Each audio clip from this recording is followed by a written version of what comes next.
ಜ್ಞಾನಸಾಗರ ಜ್ಯೋತಿಷ್ಯ ಚಾನೆಲ್ಗೆ ನಿಮಗೆಲ್ಲ ಸ್ವಾಗತ. ಮೀನರಾಶಿಯವರೇ, ಈ ವಿಡಿಯೋದಲ್ಲಿ ನೀವು ತಿಳಿಯುವ ಅಪರೂಪದ ಮಾಹಿತಿಗಳು ಹೀಗಿವೆ ನೋಡಿ. ಜುಲೈ ಮಾಸದಲ್ಲಿ ಮೀನರಾಶಿಯವರ ಭವಿಷ್ಯ ಹೇಗಿದೆ, ಜುಲೈ ಮಾಸದಲ್ಲಿ ಯಾವ ಗ್ರಹಗಳು ತನ್ನ ಸ್ಥಾನವನ್ನು ಬದಲಾಯಿಸಲಿವೆ, ಇದರಿಂದ ಮೀನರಾಶಿಯವರ ಮೇಲೆ ಯಾವ ರೀತಿಯ ಪರಿಣಾಮ ಬೀರುತ್ತೆ, ಮೀನರಾಶಿಯವರ ಉದ್ಯೋಗ, ವ್ಯಾಪಾರ, ಆರ್ಥಿಕತೆ, ಕುಟುಂಬ, ಪ್ರೀತಿ, ಆರೋಗ್ಯ ಹೇಗಿರಲಿದೆ, ಈ ತಿಂಗಳ ನಕಾರಾತ್ಮಕ ಫಲಗಳಿಗೆ ಯಾವ ಸರಳ ಪರಿಹಾರ ಮಾಡಬೇಕು, ಈ ಎಲ್ಲಾ ಮಾಹಿತಿಗಳನ್ನು ನೀವು ಈ ವಿಡಿಯೋದಲ್ಲಿ ಸವಿವರವಾಗಿ ಪಡಿತೀರಿ. ಹಾಗಾದ್ರೆ ತಡ ಯಾಕೆ, ವಿಡಿಯೋ ಸ್ಟಾರ್ಟ್ ಮಾಡೋಣ ಬನ್ನಿ.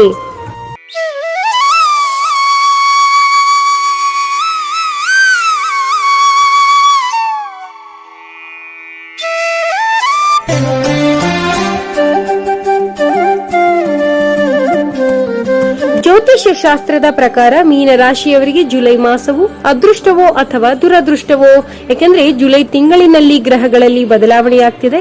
ಸಹಜವಾಗಿಯೇ ಇದರಿಂದಾಗಿ 12 ರಾಶಿಗಳ ಮೇಲೆ ಪರಿಣಾಮ ಬೀರುತ್ತೆ. ಈ ಗ್ರಹಗತಿಗಳ ಬದಲಾವಣೆಯಿಂದಾಗಿ ಕೆಲವು ರಾಶಿಗಳು ಶುಭ ಫಲಗಳು, ಇನ್ನು ಕೆಲವು ರಾಶಿಗಳು ಅಶುಭ ಫಲಗಳನ್ನು ಪಡೆಯುತ್ತವೆ.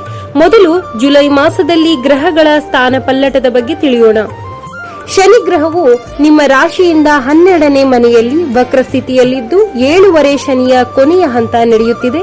ಈ ಗ್ರಹಗತಿಯಿಂದ ಮೀನ ರಾಶಿಯವರಾದ ನಿಮಗೆ ಮಾನಸಿಕ ಒತ್ತಡ ಹೆಚ್ಚಿದ್ರೂ ಕೂಡ ಆಧ್ಯಾತ್ಮಿಕ ಪ್ರಗತಿ ಉಂಟಾಗುತ್ತೆ.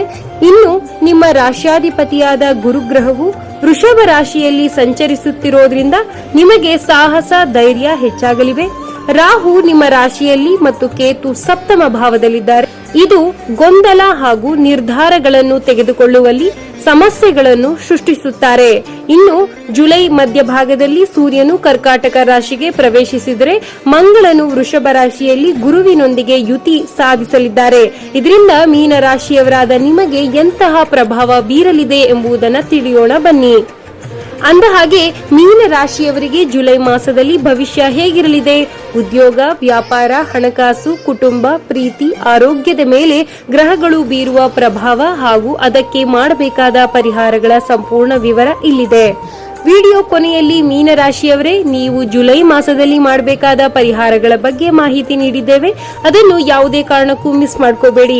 ಇದರಿಂದ ಶುಭ ಫಲಗಳನ್ನು ಮತ್ತಷ್ಟು ಹೆಚ್ಚು ಪಡಿತೀರಿ ಹಾಗೂ ಅಶುಭ ಫಲಗಳನ್ನು ಕಡಿಮೆ ಪಡಿತೀರಿ.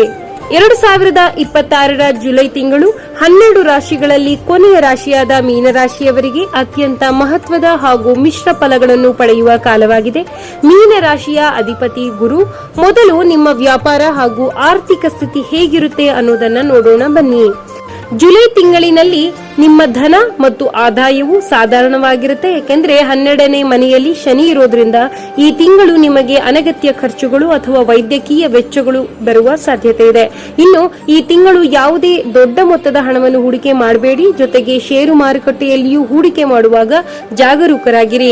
ನಿಮ್ಮ ಗ್ರಹಗತಿಗಳ ಪ್ರಕಾರ 7ನೇ ಮನೆಯಲ್ಲಿ ಕೇತು ಇರೋದ್ರಿಂದ ಪಾಲುದಾರಿಕೆಯಲ್ಲಿ ಸಣ್ಣ ಪುಟ್ಟ ಭಿನ್ನಾಭಿಪ್ರಾಯಗಳು ಬರಬಹುದು. ಇನ್ನು ಮೀನ ರಾಶಿಯವರ ಉದ್ಯೋಗಿಗಳಿಗೆ ಜುಲೈ ತಿಂಗಳು ಸವಾಲು ಮತ್ತು ಅವಕಾಶಗಳ ಮಿಶ್ರಣವಾಗಿರುತ್ತೆ. ರಾಹುವಿನ ಪ್ರಭಾವದಿಂದಾಗಿ ಕಚೇರಿಯಲ್ಲಿ ಸಣ್ಣ ಪುಟ್ಟ ಕಲಹಗಳು ಏರ್ಪಡಬಹುದು. 3ನೇ ಮನೆಯಲ್ಲಿ ಮಂಗಳ ಮತ್ತು ಗುರುವಿನ ಯುತಿ ಇರೋದ್ರಿಂದ ಬೇರೆ ಸ್ಥಳಕ್ಕೆ ವರ್ಗಾವಣೆಯಾಗುವ ಯೋಗವಿದೆ.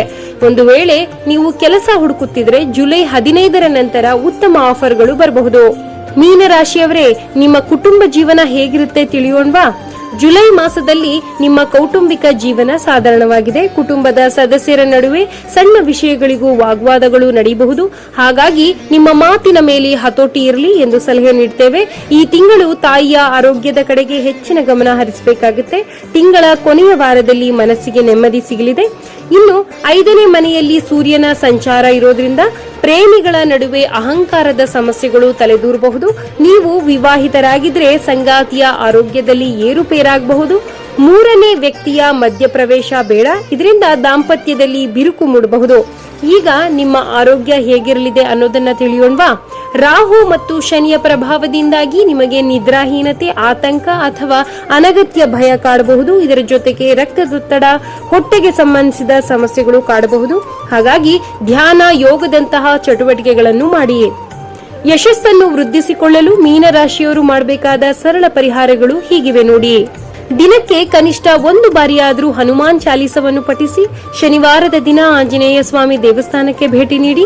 ಗುರುವಾರದ ದಿನ ದಕ್ಷಿಣಾಮೂರ್ತಿ ಅಥವಾ ರಾಘವೇಂದ್ರ ಸ್ವಾಮಿಗಳ ಆರಾಧನೆ ಮಾಡಿ ಸಾಧ್ಯವಾದಷ್ಟು ಹಳದಿ ಬಣ್ಣದ ಬಟ್ಟೆಗಳನ್ನು ಗುರುವಾರದಂದು ಧರಿಸಿ ಆರೋಗ್ಯ ವೃದ್ಧಿಗಾಗಿ ಪ್ರತಿನಿತ್ಯ ಬೆಳಗ್ಗೆ 11 ಬಾರಿ ಓಂ ನಮಃ ಶಿವಾಯ ಅಥವಾ ಮಹಾಮೃತ್ಯುಂಜಯ ಮಂತ್ರವನ್ನು ಜಪಿಸಿ ರಾಹು ಕೇತುಗಳ ಶಾಂತಿಗೆ ಪಕ್ಷಿಗಳಿಗೆ ಧಾನ್ಯವನ್ನು ನೀಡಿ. ನೋಡಿದ್ರಲ್ಲ ಸ್ನೇಹಿತರೆ, ಮೀನ ರಾಶಿಯವರ ಜುಲೈ ತಿಂಗಳ ಭವಿಷ್ಯವನ್ನ. ಮುಂದಿನ ವಿಡಿಯೋದಲ್ಲಿ ಮತ್ತೊಂದು ಆಸಕ್ತಿದಾಯಕ ಮಾಹಿತಿಯ ಜೊತೆ ಮತ್ತೆ ನಿಮ್ಮ ಮುಂದೆ ಬರ್ತೀವಿ. ವಿಡಿಯೋ ನೋಡಿದ್ದಕ್ಕೆ ಧನ್ಯವಾದಗಳು. ದಯವಿಟ್ಟು ಹೆಚ್ಚಿನ ವಿಡಿಯೋಗಳನ್ನು ನೋಡಲು ಸಬ್ಸ್ಕ್ರೈಬ್, ಲೈಕ್, ಕಾಮೆಂಟ್ ಮಾಡಿ.